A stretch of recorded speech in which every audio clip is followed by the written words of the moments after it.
આજે આપણે બનાવીશું વરાળી દાળની રેસીપી, જે શિયાળાની સિઝનમાં વેજીટેબલ બહુ સરસ આવે છે, એટલે આ દાળ બહુ જ સરસ બને છે.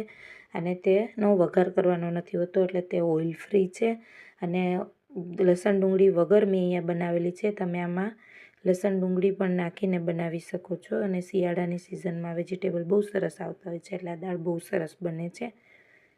એના માટે મેં અહીંયા મેન છે તાંદળજાની ભાજી, ત્યાર પછી એટલે કે તાંજળિયાની ભાજી ઘણા લોકો એને કહે છે. અને ટમેટાં હોય છે દેશી, અને ગલકા, રીંગણ, દૂધી અને થોડી અડદની દાળ હોય છે.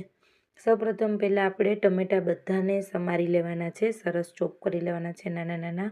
અને મેં અહીંયા એક તપેલામાં 3 લીટર પાણી ગરમ કરવા રાખી દીધું છે. તેની અંદર આપણે ટમેટાને એડ કરી દેવાના છે. ત્યાર પછી આમાં આપણે સ્વાદ પ્રમાણે નમક એડ કરવાનું છે.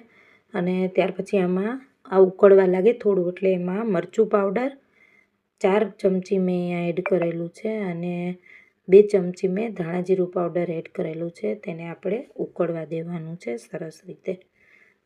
અને હવે આપણે આ સરસ ઉકળે ત્યાં સુધીમાં આપણે બીજા વેજીટેબલ્સ મેં અહીંયા જે લીધેલા છે, તાંદળજોની ભાજી છે, ગલકા, રીંગણ અને દૂધી છે, અને અડદની દાળ છે. આને બધાને અડદની દાળને મેં ધોઈને સરસ સાફ કરી લીધેલી છે. આ બધા વેજીટેબલ્સને સાફ કરી લીધેલા છે. અને હવે આપણે આને સમારી લઈશું.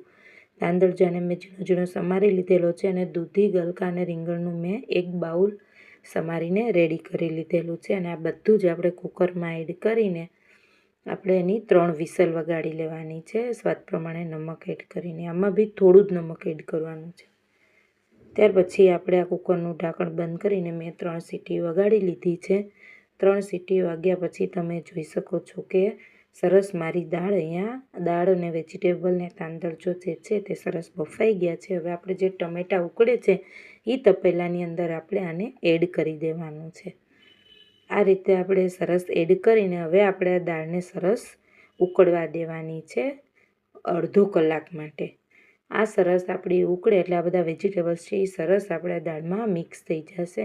આ દાળ ઉકળે ત્યાં સુધી આપણે એક ચટણી રેડી કરશું તેની જોડે ખાવા માટે. એમાં મેં દેશી ધાણા લીધેલા છે, 1 વાટકો મરચાં મીડિયમ તીખા લીધેલા છે સમારીને, અને 1 ઇંચ આદુનો ટુકડો લીધેલો છે, જેને મેં થોડો ખમણી લીધેલું છે આદું.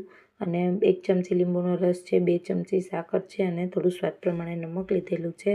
આ બધી વસ્તુને આપણે મિક્સર જારમાં એડ કરીને મિક્સર જારની અંદર ગ્રાઇન્ડ કરીને આ રીતે આપણે ચટણી રેડી કરી લેવાની છે. અને આ ચટણી આપણી રેડી થઈ જાય ત્યાર પછી આપણે દાળને તમે ઉકળે છે એની અંદર આપણે 4 મોટી ચમચી ગોળ એડ કરવાનો છે, ખાટો મીઠો સરસ ટેસ્ટ આપવા માટે.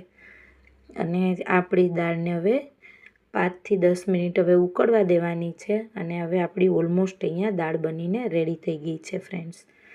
આ દાળની અંદર મેં થોડા બાફેલા મગફળીના બી એડ કરેલા છે, અને થોડા વાલ બાફેલા એડ કરેલા છે. તમે કોઈ પણ દાણા લઈ શકો છો, વટાણા, વાલ, તુવેર. અને ત્યાર પછી આપણે દાળ હવે આપણે 5 મિનિટ ઉકાળીશું એટલે આપણી આ દાળ રેડી થઈ ગઈ છે. અને આમાં થોડી આપણે ઝીણી ફેરવી દેવાની છે, એટલે થોડા વેજીટેબલ્સ છે એ મિક્સ થઈ જાય અને દાળનું ટેક્સચર એકદમ સરસ આવે. અને તમે જોઈ શકો છો અહીંયા મારી હવે દાળ ઉકળી ગઈ છે અને વરાળી દાળ બનીને અહીંયા રેડી થઈ ગઈ છે ફ્રેન્ડ્સ. આ એક બહુ જ હેલ્ધી વરાળી દાળ છે અને ટેસ્ટી પણ એવી છે. આ દાળ જનરલી બાજરાના રોટલા અને આ ચટણી જોડે ખવાતી હોય છે. આ રેસીપી સારી લાગે તો મારી ચેનલને જરૂરથી લાઇક, સબસ્ક્રાઈબ અને શેર કરજો.